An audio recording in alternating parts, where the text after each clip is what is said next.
একদিন আমি এটি ডিনারে বানিয়েছিলাম। এই ডিশটার নাম হচ্ছে, অনেকেই হয়তো জানো, চিলি গার্লিক মাশরুম রাইস। আমার ভীষণ পছন্দের একটি রেসিপি। ইভেন আমার ফ্যামিলি মেম্বার্সরাও খেয়ে খুবই ভালো বলেছিল, যদিও যারা ঝাল খুব একটা পছন্দ করে না তারা বাদে।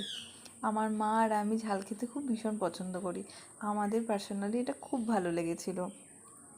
টেস্টটাও খুব মারাত্মক হয়েছিল। মানে হয় না যে আমরা একটা ভাবছি যেরকম টেস্ট করলে খুব ভালো হয়, ঠিক সেরকম হয়েছিল। প্রথমে কড়াটা শুকনো করে নিয়ে যতটা বাটার দরকার হবে ভেজিটেবলস উইথ রাইস, সেরকম পরিমাণ বাটার আমি কিউব করে কেটে ওটাকে মেল্ট হতে দিয়েছিলাম। তারপর দিয়ে দিয়েছিলাম গোটা জিরে, তোমরা দিতেও পারো, স্কিপ করতে পারো। এরপর দিয়ে দিয়েছিলাম আরও স্বাদটাকে বাড়ানোর জন্য চিলি ফ্লেক্স। তোমরা যে যেমন ঝাল খাও সেই রকম পরিমাণে চিলি ফ্লেক্স দেবে। যদি চিলি ফ্লেক্সটা বেশি দাও তাহলে গ্রিন চিলিটা অ্যাভয়েড করতে পারো, মানে কাঁচা লঙ্কাটা। ঝালটা যে যার মতো পছন্দ মতো দিতে পারো। এরপর দিয়ে দিয়েছিলাম, আর তার আগেও দিয়েছিলাম রসুন কুচি। রসুনটাকে বেশ ভালো করে গ্রেট করে বা থেতো করে তোমরা দিতে পারো। গ্রেট করে দিলেই ভালো লাগে, মুখে বেশি খুব একটা পড়ে না ফ্রাই হয়ে যাওয়ার জন্য। এরপর দিয়েছিলাম ক্যাপসিকাম। ক্যাপসিকামটা ভালো করে নাড়াচাড়া করতে হবে যাতে একটু সেদ্ধ সেদ্ধ হয়ে যায়, কারণ আমি এটাকে সেদ্ধ করিনি। এরপর দিয়েছিলাম কেটে রাখা কাঁচা পেঁয়াজ। সে পেঁয়াজটাকেও ভালো করে ফ্রাই করে নিতে হবে।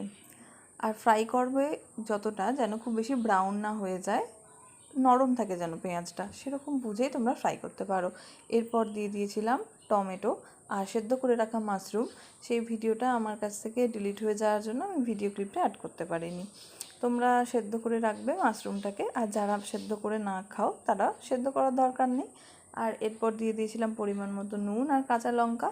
সমস্ত প্রিপারেশনটা ভালো করে সেদ্ধ আর ফ্রাই হয়ে যে গেল। ফ্রাই মানে খুব বেশি ব্রাউনিশ ব্যাপার নয়, মানে বেশ নরম নরমভাবে ফ্রাইটা হতে হবে। এরপরে আমি মিশিয়ে দিয়েছিলাম ভাতটা। অনেকে তোমরা দেরাদুন রাইস ইউজ করতে পারো, আমি নর্মাল সেদ্ধ চাল ইউজ করেছিলাম। এর টেস্টটা মারাত্মক হয়েছিল। তোমরাও বানিয়ে বলো কেমন হয়েছে এর টেস্ট। সবাই খুব ভালো থেকো, বাই।